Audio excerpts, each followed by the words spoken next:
É isso aí, então. Vamos lá. Depois eu edito. Bom, a aula de hoje eu vou dar continuidade ainda na família. A gente está falando já há algumas semanas sobre a família. A gente falou do papel, algumas coisas sobre a mulher, sobre o homem, sobre a família. E eu queria falar sobre uma família exemplar, para nós pensarmos, né, sobre o exemplo dessa família. E você tem, assim, a composição da família como na figura do pai, na figura da mãe e na figura do filho. E a gente vai ver essa família que foi escolhida a dedo por Deus. E nada melhor do que a gente estudar, ler e levar para a nossa vida, seja você pai, seja você filho, seja você filha ou mãe, está configurado dentro das Escrituras essas três figuras de pai, mãe e filho, né? E tudo vai começar no primeiro evangelho de Mateus, né? Mateus, se vocês puderem me acompanhar, eu gosto muito desse meu Novo Testamento. É um Novo Testamento que eu ganhei logo no início da minha jornada. Foi minha esposa que deu. A gente namorava ainda. E ela me ajudou muito. É um Novo Testamento, versão fácil de ler. E é gostoso porque traz para a gente a facilidade, justamente isso. Então, se vocês tiverem outras versões, vai ter alguma similaridade. Eu vou ler então Mateus capítulo 1, tá? Versículo 18. A gente vai ver o nascimento do nosso Salvador, o nascimento de Jesus. E ele nasce então de um pai, né, de uma mãe, de uma família escolhida por Deus, como eu disse. Eu vou ler o versículo 18.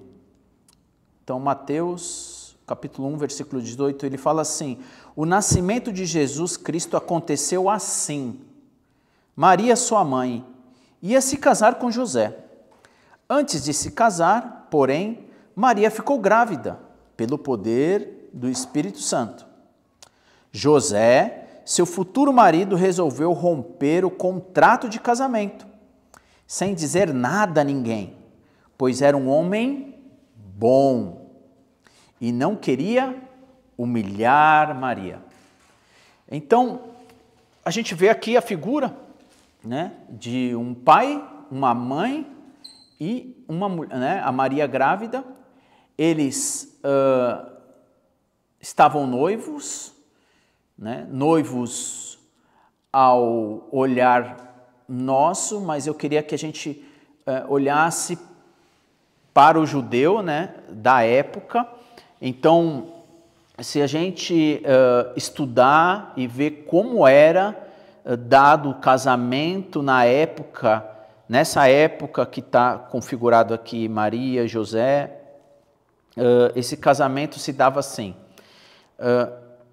Geralmente, o marido batia na porta da casa de uma mulher que ele gostaria de casar, e vamos imaginar que o pai olhasse, por exemplo, para a janelinha, nosso olho mágico das nossas portas, e falasse: olha, se você, minha filha, quiser abrir, você pode estar aceitando esse homem como o teu marido, tá? Eu estou criando uma figura aqui de linguagem.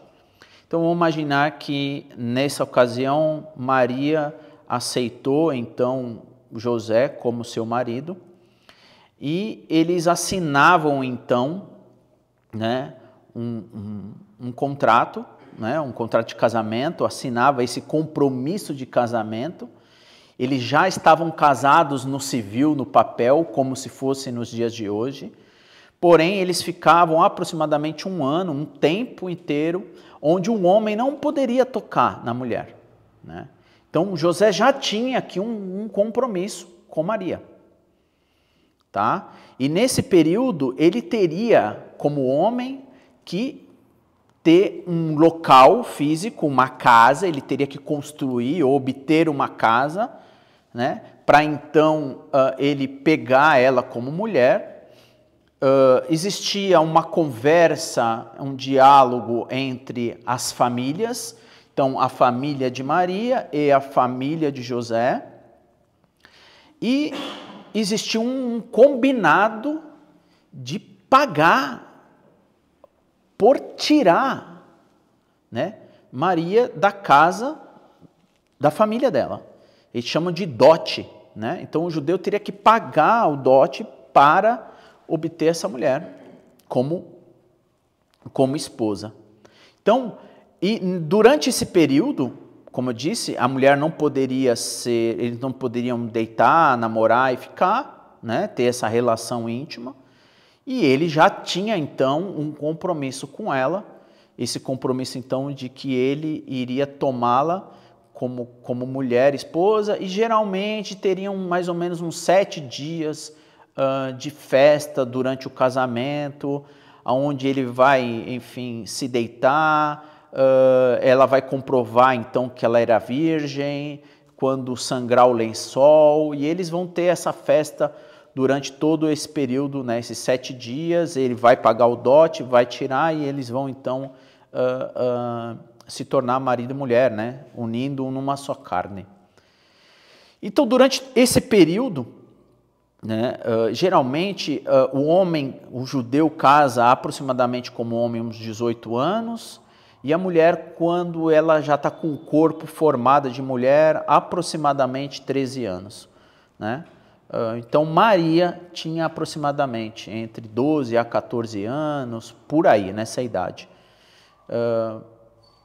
E ela já era moça, enfim, já poderia, enfim, poder estar, então, casando. Então, esse é a figura, esse é o momento que está acontecendo.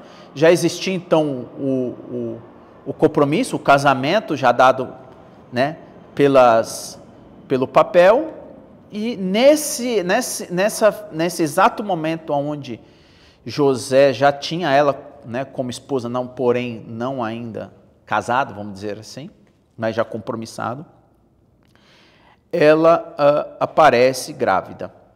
E quando a mulher ela não cumpre essas obrigações que já foram acordadas, ele pode inclusive denunciá-la a ponto de ela ser apedrejada. Então, nesse exato momento, ele descobre que ela está grávida, né? E ele poderia, né? Ele poderia despojar ela, né? Poderia falar que ela o traiu e denunciar, e quebrar esse contrato, esse acordo, mas não foi assim que ele fez, né? Segundo o que a gente leu aí no versículo 18, ele não quis humilhar ela.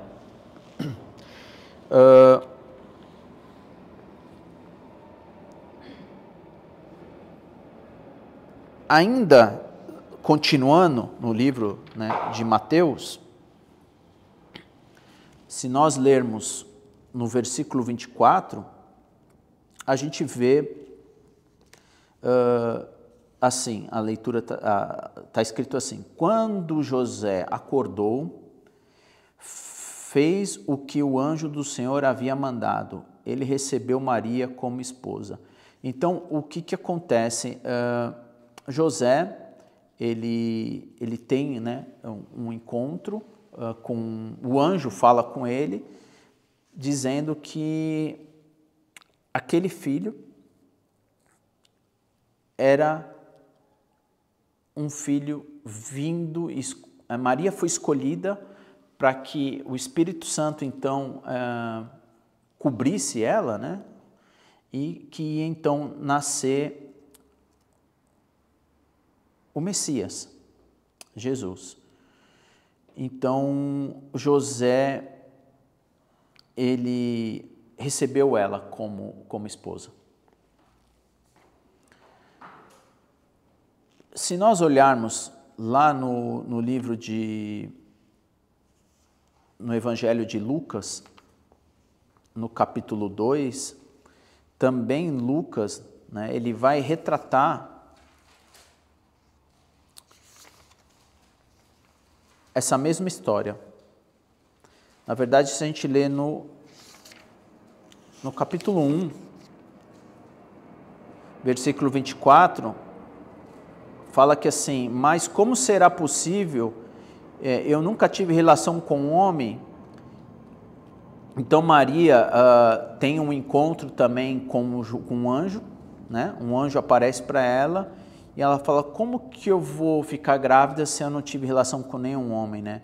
E o anjo então respondeu para ela, o Espírito Santo descerá sobre você e o poder do Altíssimo cobrirá você com uma sombra. E no versículo 38 diz assim, né? Maria disse, eu sou uma serva do Senhor, o que acontecer comigo, conforme o que diz, o que aconteça comigo, conforme o que diz. E o anjo foi embora. Então Maria, assim, né, aceitou, enfim, ela foi obediente à voz do anjo, e ambos, né? Então você tem aqui um relacionamento que José não ia querer mais tê-la, porque provavelmente ele, supostamente no primeiro momento ele achou que ela tinha traído ele, né? Porque como que uma mulher ia engravidar? E então ele tem tanto uma visita de um anjo, o José, como também Maria. E ambos fizeram o quê? Concordaram com o anjo. No próprio no próprio Lucas capítulo 1, no versículo 46, Maria então disse, a minha alma glorifica o Senhor, e o meu espírito se alegra em Deus, meu Salvador. Né? Então ela estava o quê? Contente, a alma dela estava glorificando a Deus, e ela estava alegre por ser escolhida. E ela diz assim ainda no versículo 48, pois olhou para a sua humilde serva, e de agora em diante todos me chamarão de abençoada. No versículo 49 ela fala, porque o Deus poderoso fez grandes coisas por mim, santo é o seu nome, ele é bondoso para com todas as pessoas que o temem, de geração em geração, ele estende a sua mão poderosa e derrota os orgulhosos com os seus conceitos. Ele derruba poderosos e seus tronos e eleva os humildes. Ele enche de bens aquele que tem fome e manda os ricos embora de mãos vazias. Ele veio para ajudar o povo de Israel, seu servo, e não esqueceu da sua misericórdia. Ele tem feito o que prometeu aos nossos antepassados, Abraão e os seus descendentes para sempre. Então, Maria, ela entendeu quem era Jesus. Maria, ela se sentiu uma pessoa abençoada por receber o Messias, né, como mãe. E aí no capítulo 2, a gente vê um pouco de como foi que Jesus nasceu. Então, capítulo 2, versículo 1 diz assim, naquela época o imperador Augusto mandou publicar uma lei dizendo que todo romano deveria se registrar para um renascimento. Quando foi feito este primeiro ressaciamento, Quirino era governador da Síria. Então todos foram para suas próprias cidades se registrarem. José também partiu para a vila de Nazaré, na Galileia, e para a vila de Belém, na Judéia. José foi para lá porque era descendente do rei de Davi, e este tinha nascido em Belém. Ele foi para lá registrar com Maria, que ia se casar com ele e estava grávida. E aconteceu que, enquanto estava em Belém, completou-se o tempo da gravidez de Maria, e ela deu à luz ao seu primeiro filho. Como não houvesse lugar para eles na hospedaria, Maria enrolou o menino em panos e deitou-se numa manjedoura. Então, Jesus, né, nasce em Belém,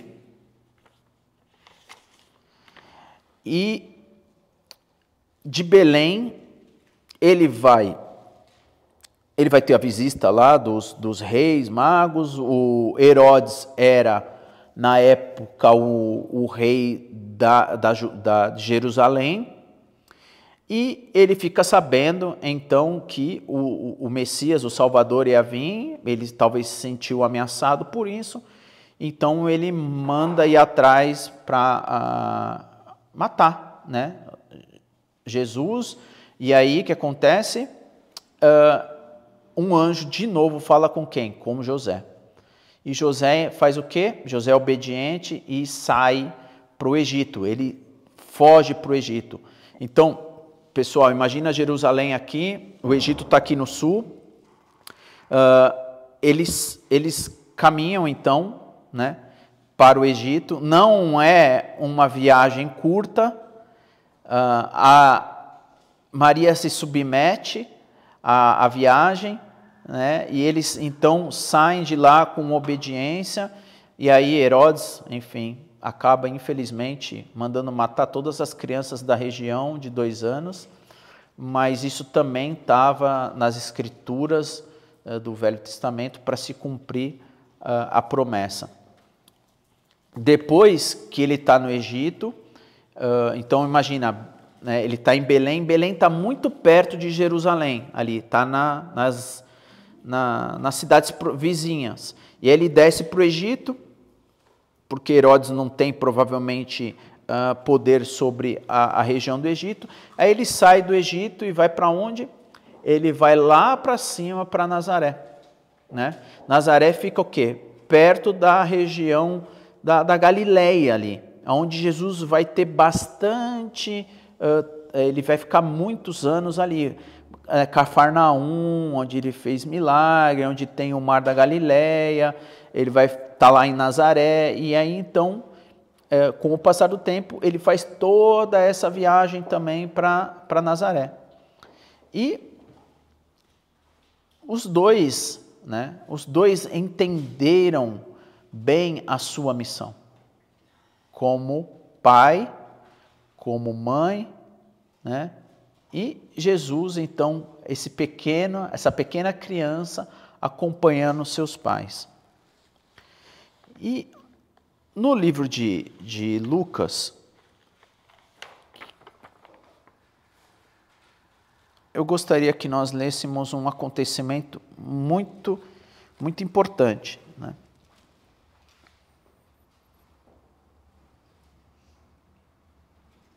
Ainda no capítulo 2,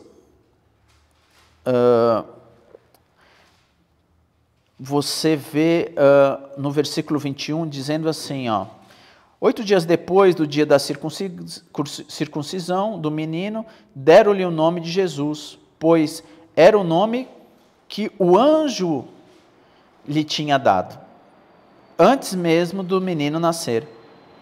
Ou seja, eles também foram obedientes ao ponto de não precisar escolher, né? Não ter a opção de escolher.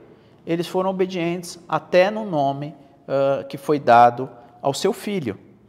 Que interessante, né? Esses detalhes, como pai, como mãe, como obediência a Deus. E ainda continuando no 22, né?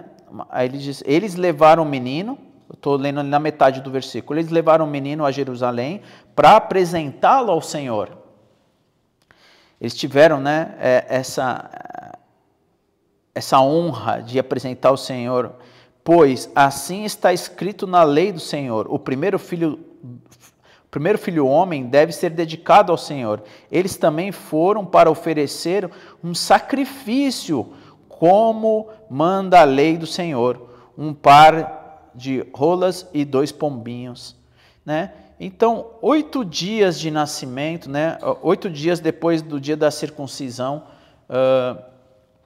ou seja, talvez, né, a gente como pai, como recém-nascido, como recém-operada, ou na verdade ela não operou, óbvio que nasceu natural, mas assim, ela se comprometeu em estar agradecendo, louvando e seguindo, né, a lei judaica, aquilo que eles tinham como obediência ao Senhor.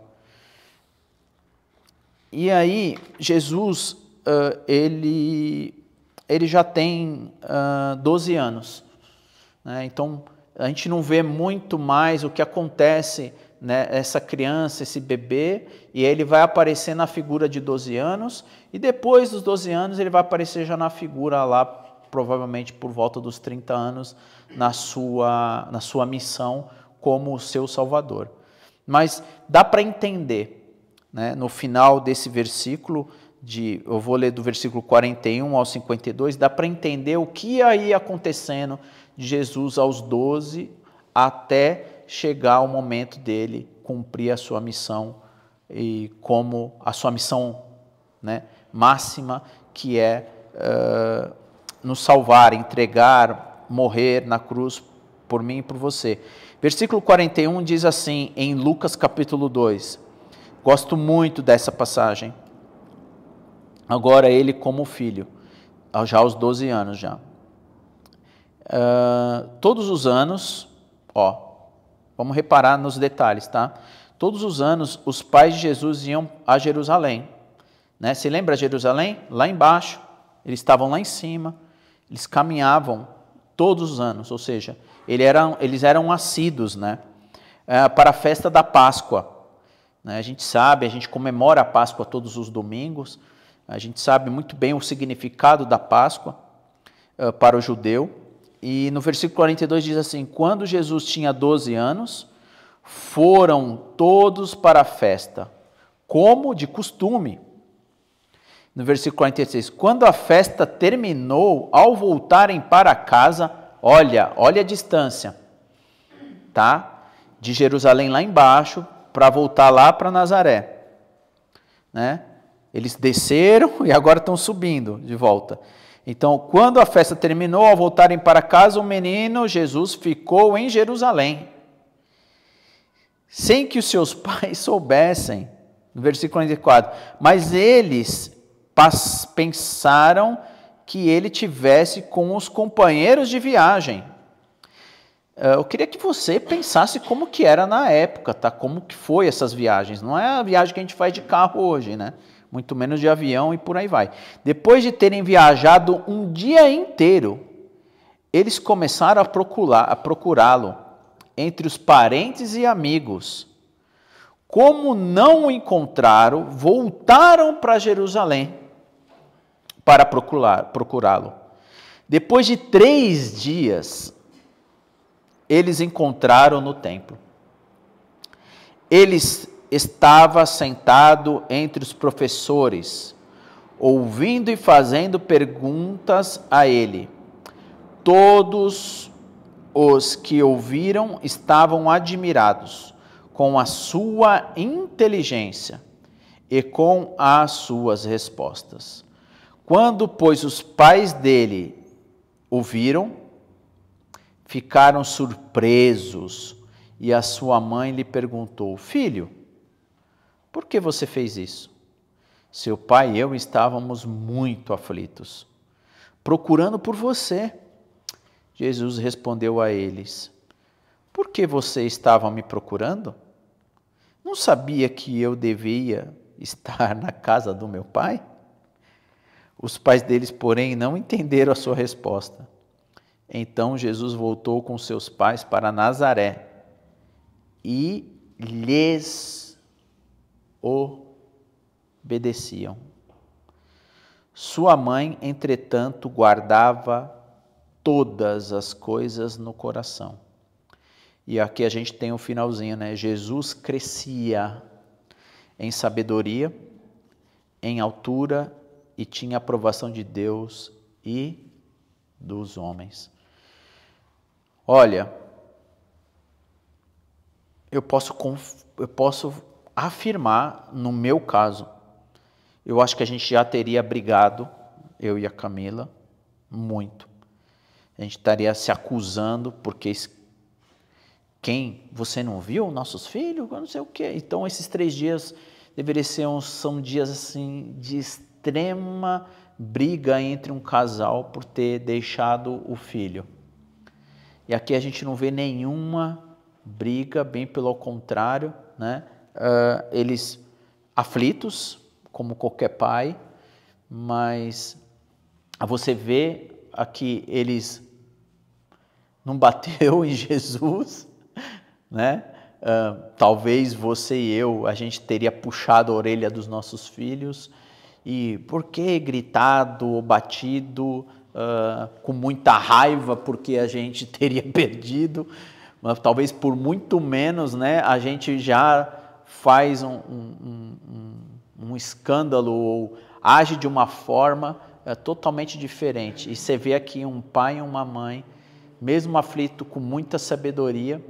E aonde estava Jesus? Né? Aonde estava ele como filho? Com 12 anos, né? Provavelmente já entrando ali na adolescência, né? Yom Kippur, acho que chama, não, Bar Mitzvah, né? Que eles têm alguma idade ali próximo para entrar na adolescência, eles fazem até uma festa. Então, Jesus já estava, né, já quase partindo já aí, talvez para uma adolescência, e ele estava ali, né? Como a gente já conversou aqui, a importância dos pais poderem ensinar os filhos no caminho, né? Isso está escrito, isso está nas escrituras, em Provérbios, e Jesus, ele ia crescendo. Jesus não deixou, né, de ser criança, não deixou de ser adolescente, provavelmente passou por uma idade adulta, ele deveria estar trabalhando com o pai, cumprindo então assim o papel, né, de filho obediente, porque aqui no 52 fala que Jesus crescia em sabedoria e tinha aprovação de quem? De Deus, né? E dos homens. Aí você vai falar, poxa, mas Jesus aqui já não era Deus? A sua revelação da identidade vai aparecer quando João Batista o batiza, que o Espírito Santo ele enche, fala, esse aqui é meu filho e tal. Ali provavelmente deve ter sido assim a sua missão por cumprir. Ele passou como nós, né? Porém, aquele que não teve nenhum pecado, né? Nenhum momento, nenhum pecado. Aquele que foi escolhido, ungido, aquele que nós sabemos que era o próprio Deus aqui na terra. Então, o que queria trazer no dia de hoje, né, é o exemplo, um grande exemplo de uma família na figura tanto da mãe, uma mãe cheia de sabedoria, uma mãe que se sujeitou à viagem, sujeitou a ter o filho, né, onde não tinha lugar na hospedaria, uma mãe que obedeceu, ouviu a voz do Senhor através dos anjos, um pai que ouviu o anjo apareceu para José apareceu 3 vezes mais para José do que para Maria, e ele como pai, como cabeça da família, ele assim o fez, o cumpriu e o protegeu, tanto a Maria quanto o seu filho, né, Jesus. Não deu nome, obedeceu o nome que ia ser dado. Então tem tantas atribuições, de uma forma resumida, eu quis trazer no dia de hoje, para refletirmos, né, o exemplo de algumas atitudes que Maria e José e o próprio Jesus teve e tem para a gente pensar nos dias de hoje. Então agora eu gostaria né, antes de eu concluir, que eu gostaria de concluir ainda com uma reflexão, eu gostaria de abrir para que vocês pudessem contribuir com a aula de hoje, dizendo o que vocês pensam sobre essa família, né? Uma família escolhida e graças à obediência deles dois, né? E de Jesus, nós estamos aqui porque nós temos a remissão e um dia vamos estar no céu por conta de uma família, né? Uma família obediente a Deus, né? Alguém gostaria de comentar alguma coisa? Eu passo o microfone então para quem quer. Marisa, Camila, Cauê, Mauro. Posso comentar, mas precisa do microfone? É porque eu estou gravando. Ah, tá. Senão dá para ouvir. Tem um objetivo. Ah, tá. O que eu acho interessante é uma pergunta que sempre me fazem, né? E tem um pouco a ver, não tanto com a família, mas na questão de qual a idade certa para que um jovem, um adolescente seja batizado, né? E acho que o exemplo de Jesus é um, né? Até porque, exatamente, com 12 anos, né, é a idade que eles passam a tomar decisões, né, e fazer algumas coisas que já é como se fosse um homem. Maria com 14, por que não um jovem com 12, né? Então, e é interessante porque não somente Jesus, mas o próprio João Batista, né, também foi para o deserto. É aquele voto de Nazireu que eles falam, né? Então, Jesus ele continuou com a família, né? Mas ele teve uma vida de dedicação, né? A partir daí, lógico que ele sai de cena depois, mas é interessante. Eu acho que a atitude dos pais de deixar, né? Porque sabe que é para algo que é bom, né? De estar servindo ao Senhor. Então, a atitude dos pais não, então tudo bem. O próprio Sansão, a gente tem muitos exemplos de jovens ou adolescentes que com essa idade foram, alguns até moraram no templo e tudo mais, mas as decisões da própria família dizer não, esse meu filho eu estou entregando para Deus. Se a gente pensar em Abraão, quando Deus pede o filho dele, né? Então, assim, é aquilo, é uma decisão. Esse meu filho eu estou entregando para você, né? Então, acho que é interessante, tanto o papel dos pais, como do próprio adolescente, né? Porque aí acho que é uma idade de adolescente, que para eles, na época, considerava já como uma idade começando na idade adulta, né? É isso, se alguém quiser comentar alguma coisa. Falar. Que não é pergunta, mas é tipo mais para contribuir, que na Bíblia eu não li toda a Bíblia, mas das histórias que eu conheço, são poucas histórias que fala do pai e da mãe, né? E a única história assim ou pelo menos uma das únicas que você citou na aula de hoje, que tem o papel do pai, da mãe e do filho, que aí fala de Jesus, fala do pai de Jesus e da mãe. Mas a gente tem a história, sei lá, de Abraão com Sara, né, e tem Isaac e tudo mais, mas não fala do papel de cada um em uma história assim, né? Então acho legal estudar, né, aprender, ler essa história aí, uma curiosidade só. Acho que no verso 40, é 40? Deixa eu ver aqui. É de Lucas, acho que não é 40 não, acho que é 46, desculpe. Né? Aconteceu que passados 3 dias o acharam no templo assentado no meio de dos doutores, ouvindo-os e interrogando-os. Então é interessante que Jesus, ele tinha uma sabedoria, né, impressionante. E da onde que veio, né? Pode ser do pai ou da mãe.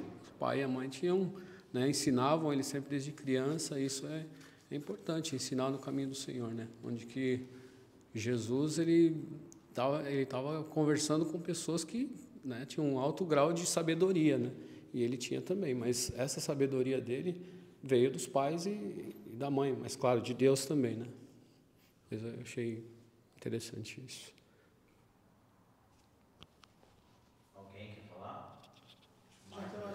Já concluiu bem, né?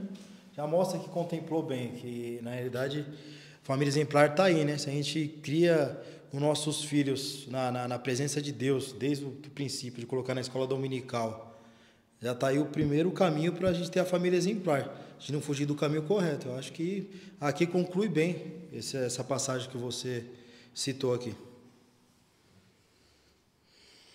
É isso.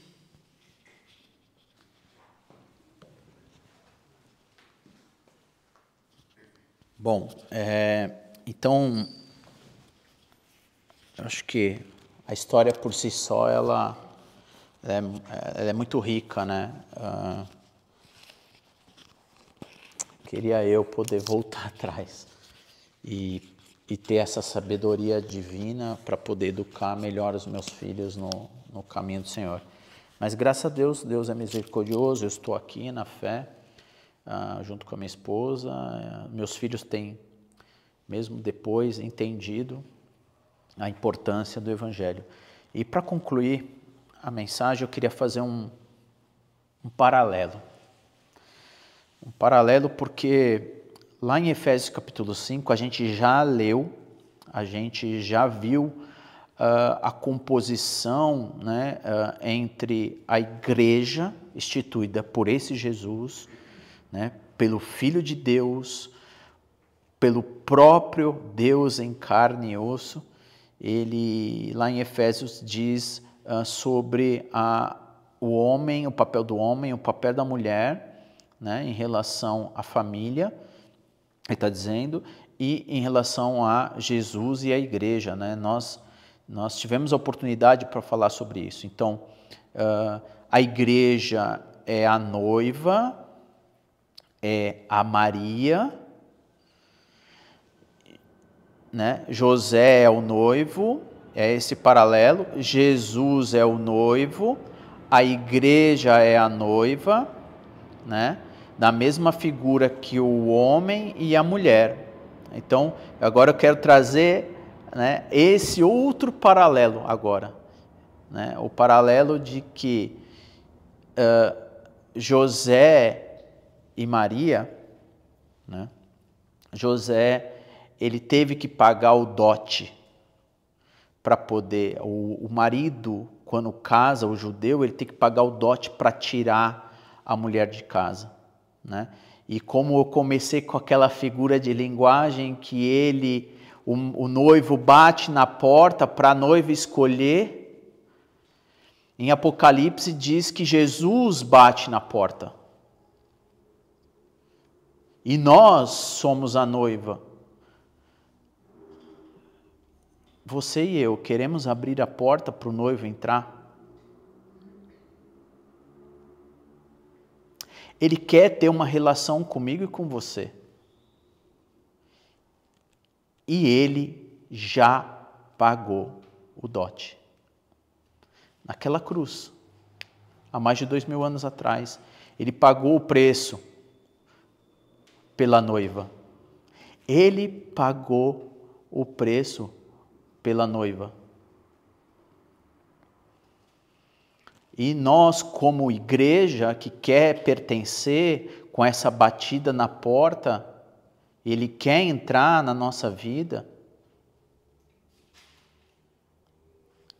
no final, ele vai vir buscar a sua igreja santa e imaculada, como diz as Escrituras. E no final, José foi obediente ao ponto de não desistir da Maria, de ouvir a voz do anjo do Senhor. Ele foi obediente.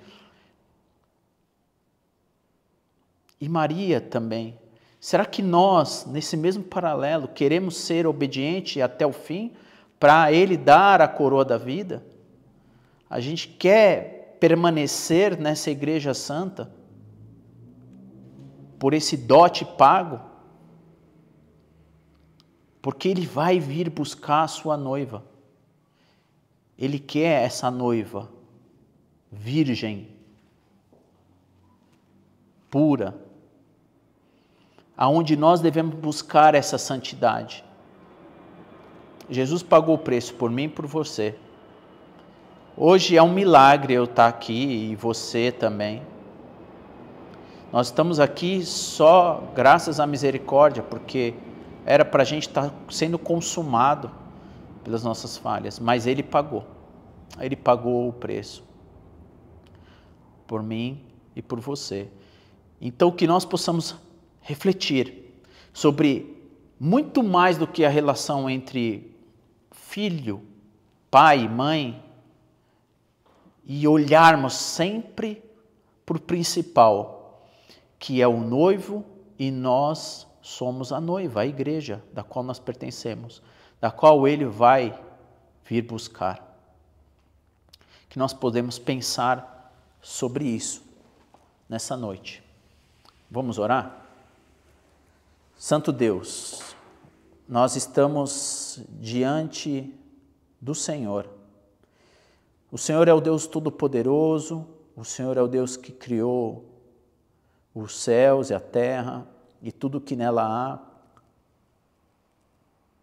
Nas regiões celestiais agora os anjos proclamam o Senhor.